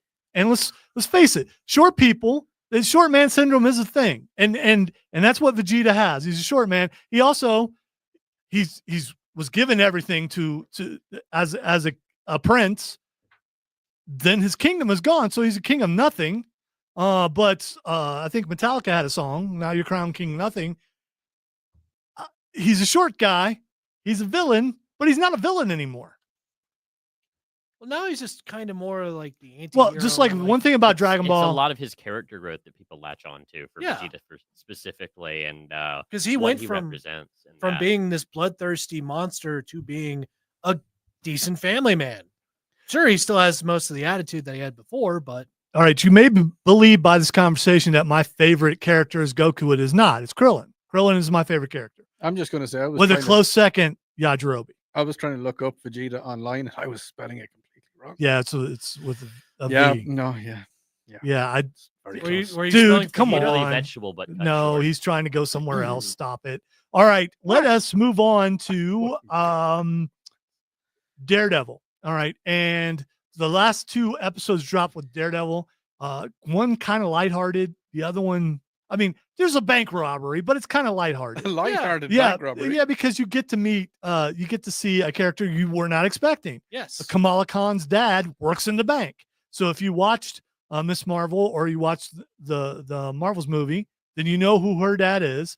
And Daredevil is trying to get a loan, and he's the loan officer. So it's And he cannot seem to get it. yeah, it was very good. He still didn't get the loan after he saves everybody and does all the things that he does. But here's the problem. All right. The gang that is robbing the bank is an Irish gang. Okay. Okay, you can pay attention now. All right. So I was looking something up online. It's an Irish gang. Yeah. And the whole time It's on St. Patrick's Day, by the way. yeah, as it was well. on St. Patrick's Day when they Wow. robbed the bank. Every time this one particular guy talked, me and Cameron kept looking at each other. And it was, if Odie were in this show, he would be this guy. Yep. I mean, there wouldn't be any acting required. And then he said, "Tell me a joke or I'll kill a hostage." And so the hostage negotiator's asking everybody for jokes and no one has it. So she tells a joke that we believe you've told before. Basically, And we're basically- not positive. Is it a joke that you can say on air? It has to do with a leprechaun and a penguin. and a nun. Is there such a thing as a leprechaun nun? Why did the leprechaun push the? No. No. It's a leprechaun asking a Catholic priest if there's such a thing as a leprechaun nun, and the priest goes like, "No." Then why am I with this penguin? Yeah, except he didn't say why did why did I do this penguin? And Basically, the it guy was- laughed like how you would have. Yes, it was I didn't know The if it was Irish cackle. I didn't know if it was a classic Irish joke because I could see you doing this joke Well, we do call as stand up. we do call nuns penguins. Well, everyone does that. Okay. Yeah. Well, we call them other words as well. Not going into that. Yeah, I'm not Catholic, so I don't care. Neither am I anymore. Well, apparently you're there until you die, so I don't know. We'll see. All right, we're gonna take a break. When we come back. I was trying to look up the episode. No, we'll do that during the break. Yeah, we're gonna take a break. When we come back, we're gonna hit the round table, talk some video games, and crown a champion for our Pulse bracket. This is the Upstate Pulse right here on News Talk 98.9 WRD, the voice of the Carolinas. You might it may even have clipped it by now. If you look up Daredevil penguin joke, I don't know. They may have clipped it. Oh, you talking about the actor? Yeah, I don't know if he's really Irish or not. He sounded Irish, but so did Chuck Huber. So, I mean, That's just because Chuck Huber is a fantastic actor. there's also actors who pretend like they're Well, Chuck was doing the typical Irish accent, which Okay, is all great, right. and it worked. all right. He You done it- praised it earlier. No, Let's and he not done go it- against he it done it now. Well, right. he didn't do one from Cork specifically. Yeah, there That's we the go. typical Or one. Mulligar. That's Or Mullingar. slightly. What was it? What one was it? Was it the last episode or the one before? Blindsided, Perfect Game, The Devil You Know. It's like episode 6, I think. Oh, hold on. Season. Why am I on? It's Daredevil Born Again, Okay. and it's on Disney.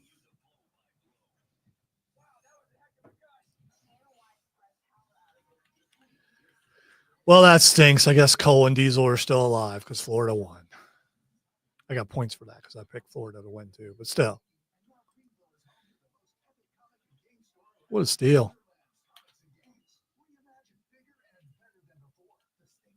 Okay.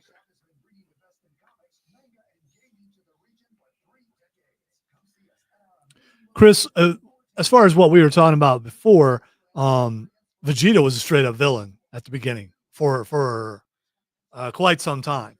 Would it have Matt Murdock and Wilson Fisk's daughter or No, darker halves fight to be unleashed? It's the one before. it'll say something about bank heist.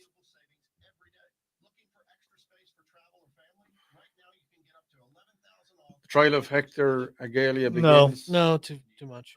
No, it's Well, that's A day in too the bad. life of Matt Murdock. Unexpected, intense. dude. forcing Just him- find the last episode, and then go one back. You're not looking at them in order. I am.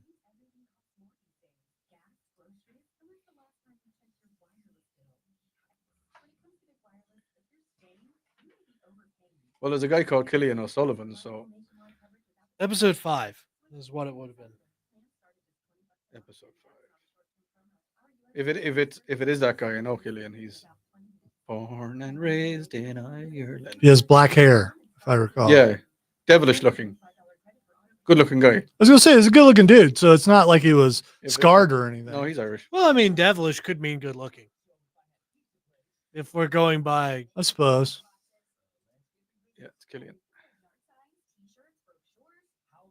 There was an entire Irish gang, but he was doing most of the talking.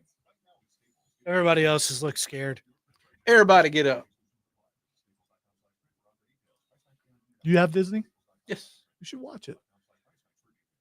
I don't know any of the lore though. I don't know any of the. So Okay. Can you? he's a blind lawyer who Fights is a crime. vigilante. I mean, you know. Oh, what do we do? What do we come back with? Roundtable?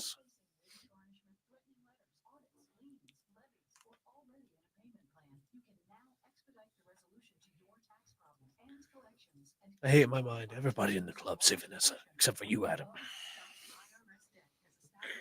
Or Adam. You gave What a- him a fighting chance. What a poor choice. In for the Adam. white room with black curtains. Why'd you do it, Adam? You knew better. The smart move for Adam would have just been to dive on the axe. Yeah. Just go ahead and take himself out. Just not prolong that. Yeah. Also, man, Wilson had some jukes in him.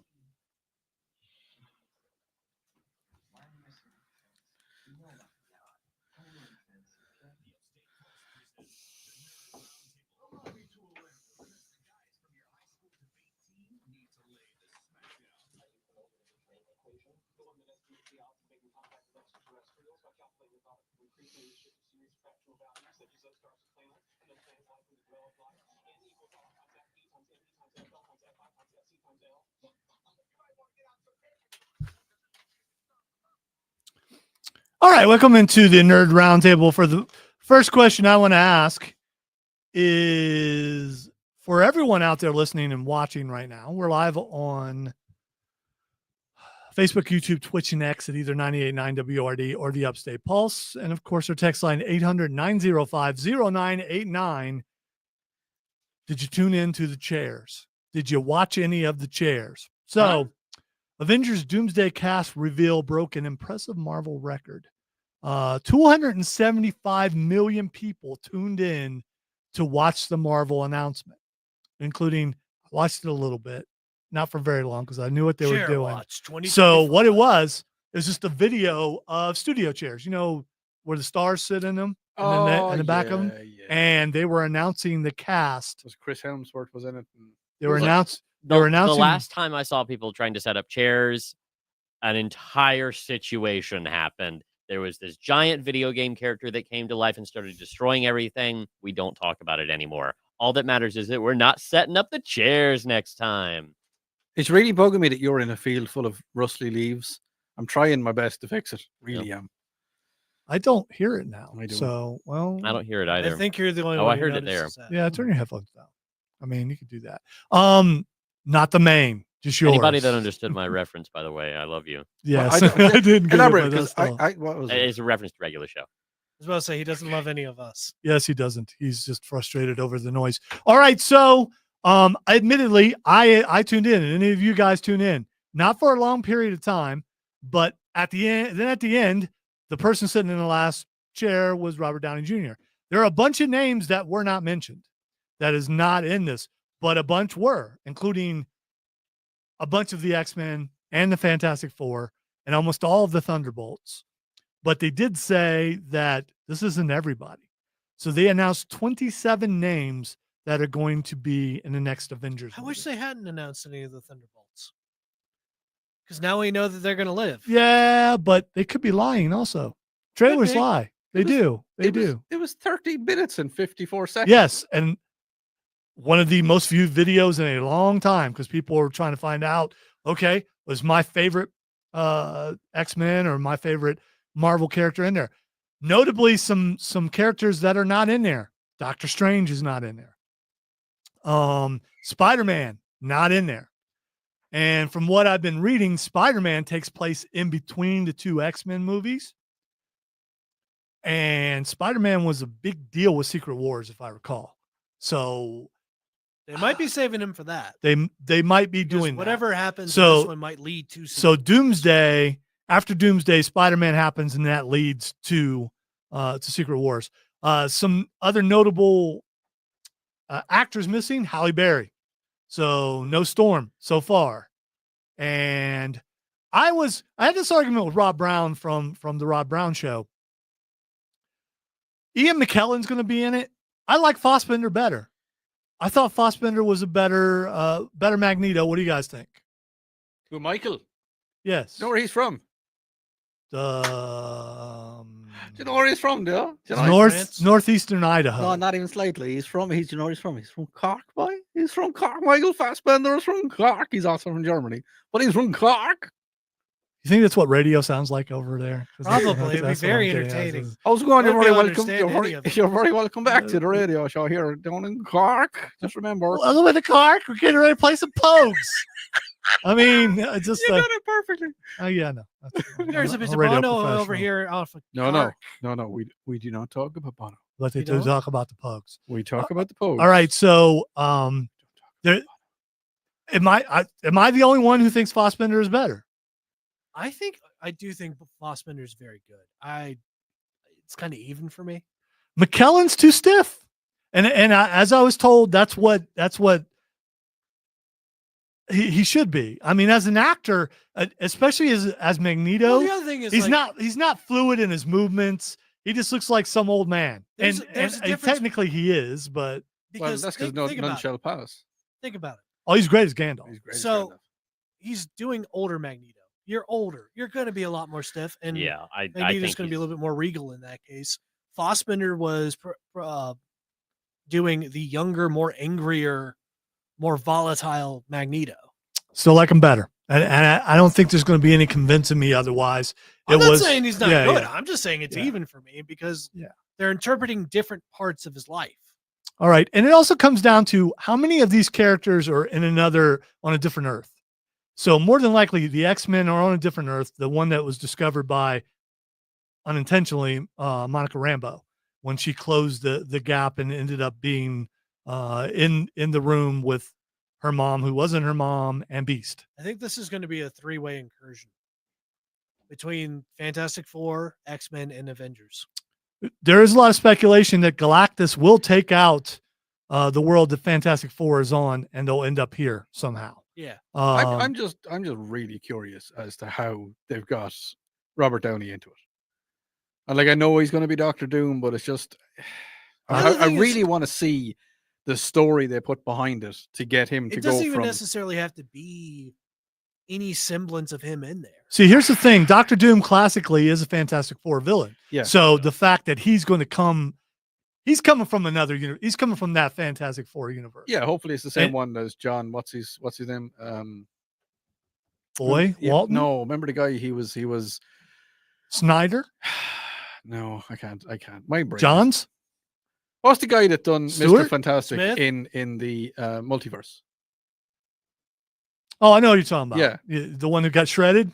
Yeah, Krasinski. Is it him? Yeah, that's Yeah. Krasinski. Yeah, the one who got shredded by Wanda. Wanda Oh, he also. did, yeah. I looked Wanda, at the news one day and I saw that Richards had been spaghetti. Reed Richards. is that's their it. mother still alive? Good. So they'll still have one parent. Oh. Yeah. I watched that again the other day just because I wanted to see the part where she killed everybody Fish called Wanda. except for Captain Britain. Didn't want to see that happen. Captain Britain. So anyway, What's her name? Carter. Agent Carter. Is it Carter? Agent Carter. Yes. She's a very pretty lady. Yes, she's going to be in the next in the next thing when Iteration. Mission when- Impossible. Mission Impossible when Oh man, are they making another one of those? yeah, they've already made. I mean, this is the Making the second last part one, of I'm it, and pretty it's sure. the last one that he's going to be in, so he probably dies. Is he going to run? She was You in the think- first you one. He think always he's gonna run? runs. That's what he does. He also does his own stunts, and he's too old. I mean, to be doing all the stuff that he's doing. Could break a hip. All right. Here's a question. Matthew, what do you think about remote viewing? I'm gonna need you to elaborate what remote viewing is. It's viewing remote it's viewing. something that our friends at the at Southern Psychics would do. All right. Ah, I'm still lost. I'm looking into your phone now, and I can see from a distance that I'm viewing All right. remotely. Remote viewing, as near as I can tell, Go on. is when a psychic goes outside their own body and goes to another place to look around, basically, like dream walking. What Dr. Strange did in you in the walk last out one. with your astral self. Is Take a that- stroll. Is that a little bit like kind of just naughty? All right, so the CIA found the Ark of the Covenant by using psychics, a declassified file claims. So what they did is they had the psychic go look for the Ark of the Covenant, and the psychic supposedly found the Ark of the Covenant. Was his name Jones by any chance? I don't know that it was a he. There's probably there's her a name's name Jones. Was the in psychic's here. name's Jones? Please tell me it was Indiana or Dakota or something. And what the psychic said is it's somewhere in the Middle East, and they also said, "Don't open it." You need to do it. Basically- Wait, is the that's only thing they basically- said it's somewhere in the Middle East? Yeah, they narrowed it down, and for We some paid reason you how much money? I forgot to highlight that part. Let's see. Like that's obvious. Of The course, it's in documents were freaking first Middle East. declassified, and Where else would it be? Could be in Ireland. the documents were first No! declassified. Can I finish? Why could it not be in Ireland? Not everything is in Ireland. Why is that your answer? I'm just saying it could be. I mean, St. Patrick got to Ireland, and sure he was down in Jerusalem at once. They actually don't- reckon that Jeebus went to Ireland once, and he blessed the Shamrock. You said Jeebus. Yep. All right. Let's see. The CIA conducted experiments as part of the secret Project Sunstreak. That's the name of it. Project Sunstreak. With individuals known as remote viewers, a type of clairvoyant who claimed they could project their consciousness to receive information about faraway objects.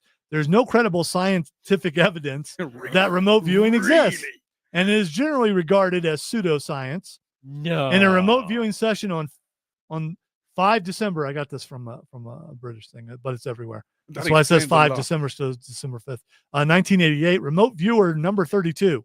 So I don't know if it was a guy or a girl. This remote viewer number 32 was tasked with identifying the coveted ark. According to CIA documents recently circulating on social media, so it's got to be true, the documents were first declassified in August of 2000. They allegedly did not know the object they were being tasked to find. The psychic described a location in the Middle East that they claimed to house the object and said it was being protected by entities, says the CIA document. Target is a container. This container has another container inside of it. Yeah. The target is fashioned of wood, gold, and silver, they said, allegedly not knowing they were trying to find the ark, similar in shape to a coffin, and is decorated with seraphim.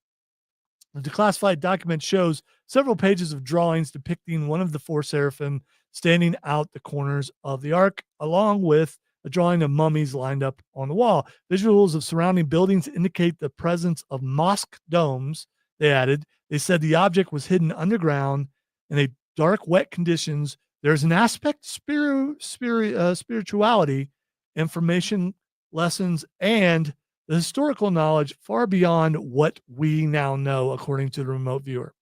So the government decided we can't find it. You know what? Let's call a psychic. Southern psychics. So Where But did here's you the thing, see Let's this get one of story those from? guys that stares at it's all goats. over the place. It's several different sources. If you just look it up, But the thing that really gets me going is the fact that not only did they have a Southern psychic, they had 32 of them. yeah, thank you. That was a key for me too. 32 Yeah, of them. but the question is, they could have had more. They probably did. Right? Yeah, it could have been number 632. Yeah, 6,000. I can see. psychics. I can see. Hold on. Let me. I'm getting something. I'm getting something.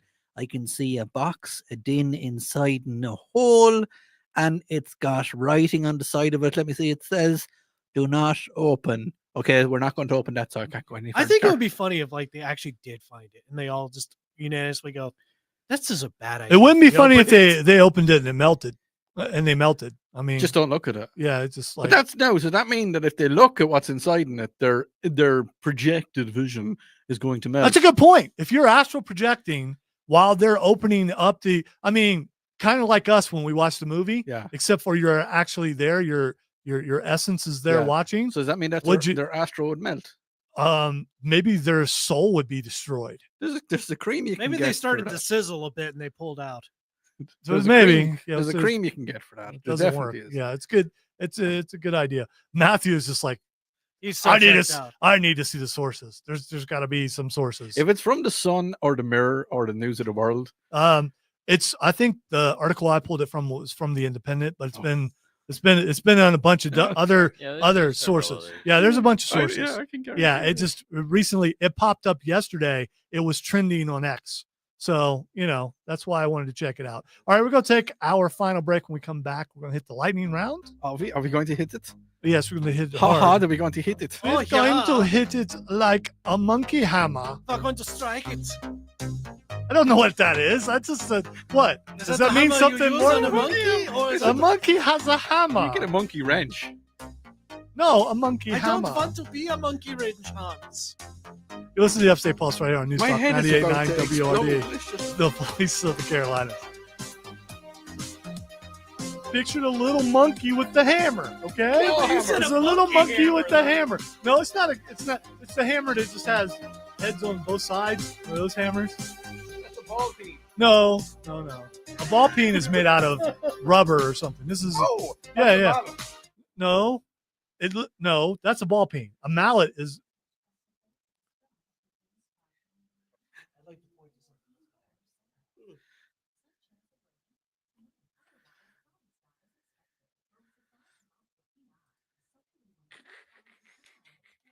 It took you a while to notice.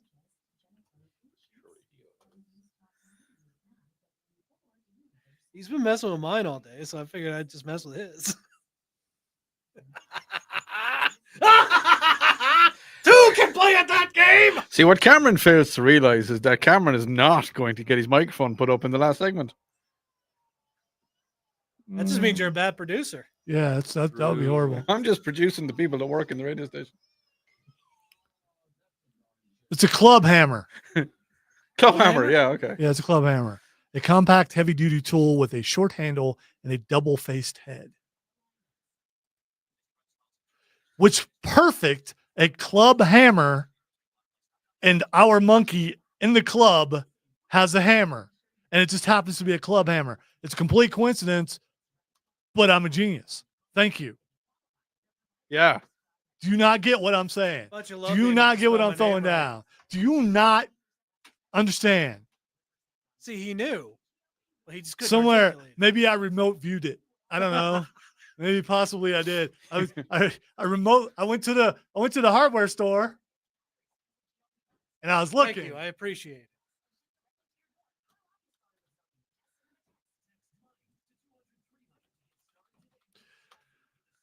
Guys, supposedly they took remote viewing seriously in the 1980s. The Russians also had remote viewers in the KGB.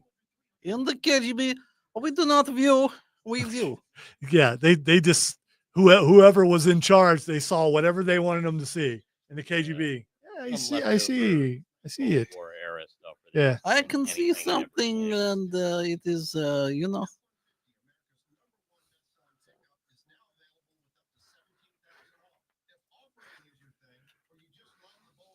Nothing that holds actual weight. That doesn't bother me. I leave it up. I will leave it up. That's just like brother and brother. That doesn't work for me, brother. That's no for me, brother. Gotta borrow this, brother. I read that as mainly at first. I mainly love. Sorry, brother. See, you're taking a different direction. Every time you get gas. Hey, we ain't crowning champion yet. Brother. Well, we're coming back into the lightning round. Well, we'll crown champion then. All right. Glad I remembered. Yeah, I forgot as well. Okay, I could have used some help with that. Gosh. You all failed, okay? Because you didn't tell me that we didn't do it. I left it up to it was a test.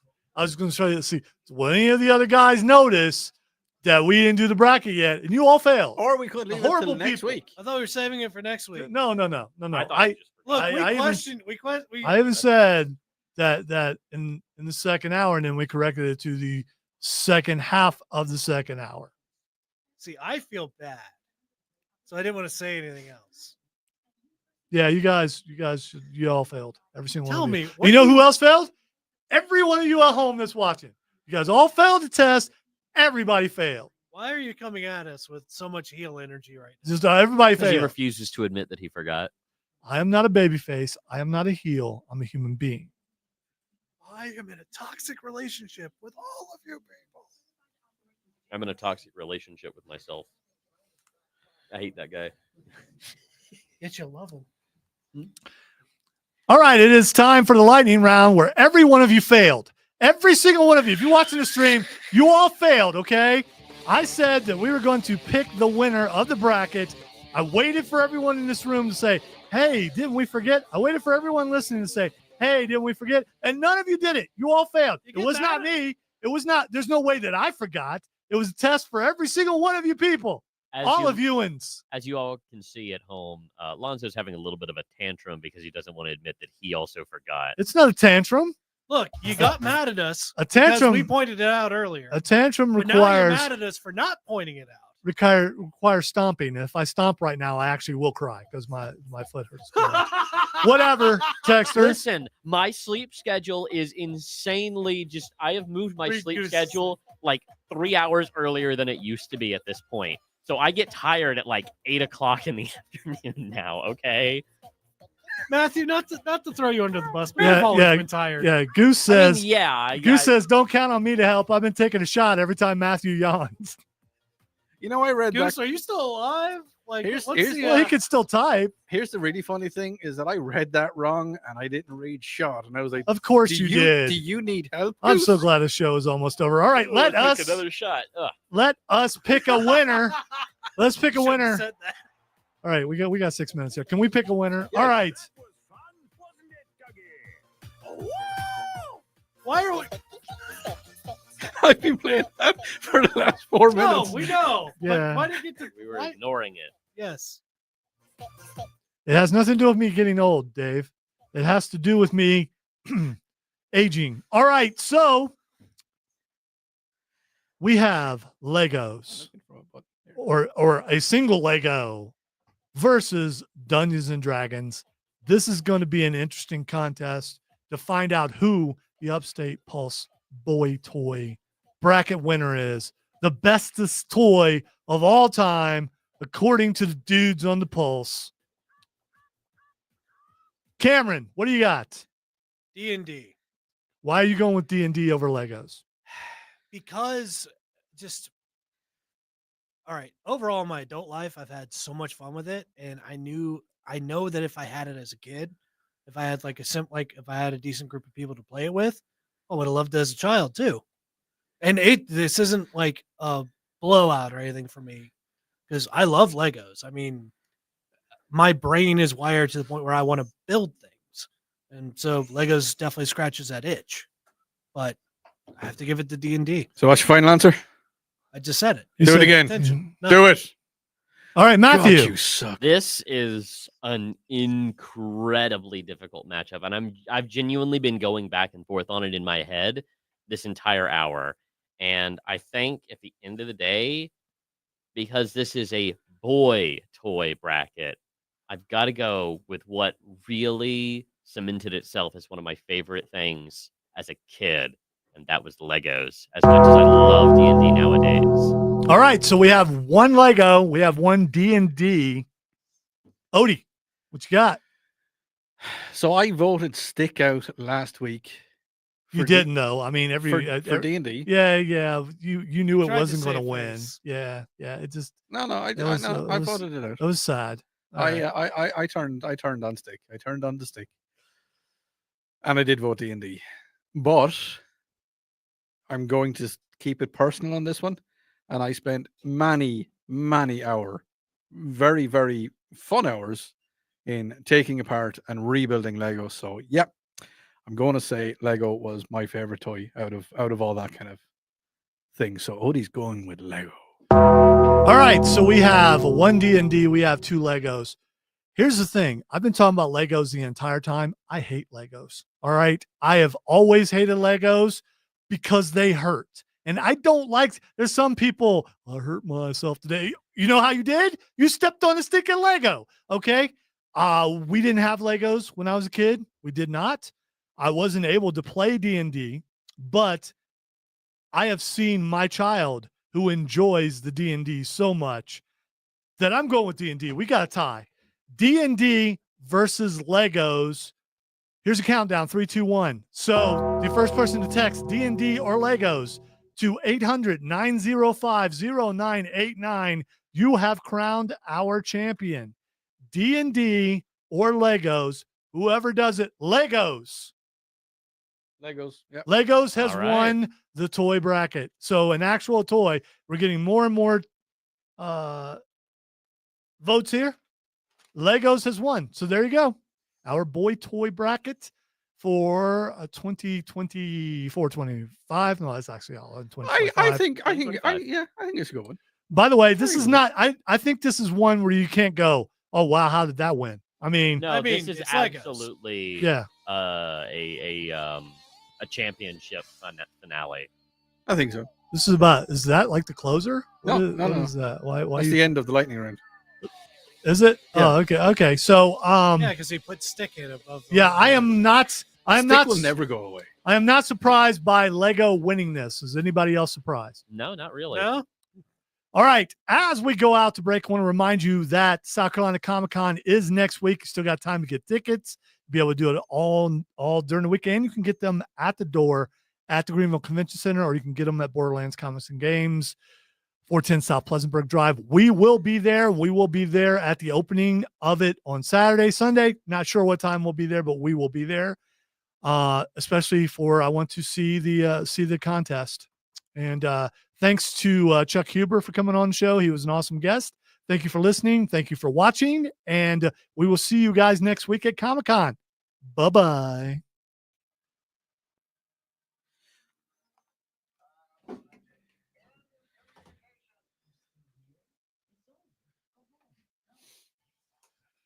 Inconceivable.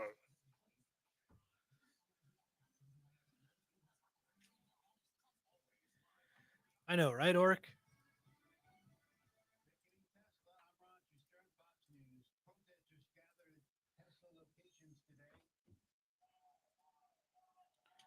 Are we signing on? Well, I am going to. I'm answering the sponsor, a question from the sponsor. Okay. My bad. All right. Odie, that's your name. Yeah. Say goodbye. Adios, amigos. Cameron, say goodbye. Goodbye. Matthew, say something amazing. We'll see you all next week. Yeah, Wow. that works. That was The heartfelt, next man. That was- episode of Next time on the Upstate Pulse. Oh no. You're going to see one tired old man and a bunch of excitable people who bought way too much stuff. See you next time week. on the Upstate Pulse. Bad financial decisions with man children. There we go. Yeah! Goodbye, everybody. See you next week. Rock the Dragon!